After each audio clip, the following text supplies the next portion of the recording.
So let's read the question. The question says, and the statements are true under certain condition. Mention the condition in each case in few words. So here only one statement is given, and we need to find and under what condition this statement is true.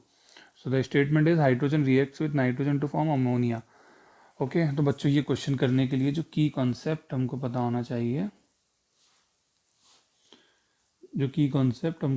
चाहिए, वो है हमारा, हमको hydrogen जो है बहुत अच्छे से आना चाहिए। हाइड्रोजन के बारे में उसकी प्रिपरेशन रिएक्शन हमको पढ़ी हुई होनी चाहिए, तो हम ये क्वेश्चन कर पाएंगे।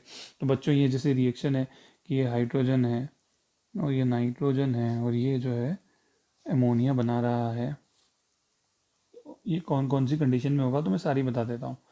पहली बात तो ये जो हाइड्रोजन नाइट्रोजन है दोनों गैसियस स्टेट में होंगे, ठीक है। तो ये क्या बनाएंगे, अमोनिया बनाएंगे। ये एक इंडस्ट्रियल प्रोसेस है जिसको बोला जाता है हेबर्स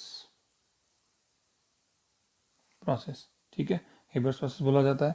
अब यहाँ पे क्या होता है, जो टेम्परेचर होता है वो अराउंड होता है 500 डिग्री सेल्सियस और जो प्रेशर होता है वो 200 एटमॉस्फेयर के अराउंड होता है। होता क्या है कि ये लीच एटेलियर प्रिंसिपल के अकॉर्डिंग काम करते हैं। तो यहाँ टेम्परेचर को 500 डिग्री सेल्सियस रखा जाता है, और अगर आप इससे ज़्यादा टेम्परेचर फिर करोगे, तो क्या होगा, लीच एटेलियर प्रिंसिपल के अकॉर्डिंग जो आपको प्रोडक्ट है वो कम मिलेगा, ठीक है। तो अगर आपने टेम्परेचर और बढ़ाया तो आपका प्रोडक्ट जो है वो कम हो जाएगा, ठीक है। और आपको जो प्रेशर है वो 2000 एटमॉस्फेयर रखना पड़ता है।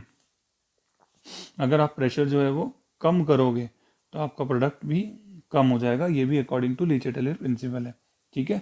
और क्या होता है, जब ये प्रोडक्ट बनता है, जैसे ये रिएक्शन होती है तो NH3 को एकदम से निकाल लिया जाता है। जैसे प्रोडक्ट बना निकाल लिया, फिर प्रोडक्ट बना फिर निकाल लिया, तो ऐसे जब प्रोडक्ट निकालते रहते हैं तो यील्ड हमको अच्छी मिलती है, ठीक है। तो कंडीशन क्या है, आपको सिर्फ ये ध्यान रखना है कि हाइड्रोजन नाइट्रोजन जो गैसियस स्टेट में होने चाहिए, तो हमको नाइट्रोजन भी मिलता है गैसियस स्टेट में, और उसके बाद जो है हमारा नाइट्रोजन भी गैसियस स्टेट में होता है, ओके। तो कंडीशन हमारी हमने देख ली, टेम्परेचर 500 डिग्री सेल्सियस, प्रेशर हमारा 2200 एटमॉस्फेयर, तीनों कंडीशन जो है हमारी गैसियस, तीनों में रिएक्टेंट प्रोडक्ट सब गैसियस में, रिएक्टेंट दोनों, ओके। तो hope you all understand, best of luck.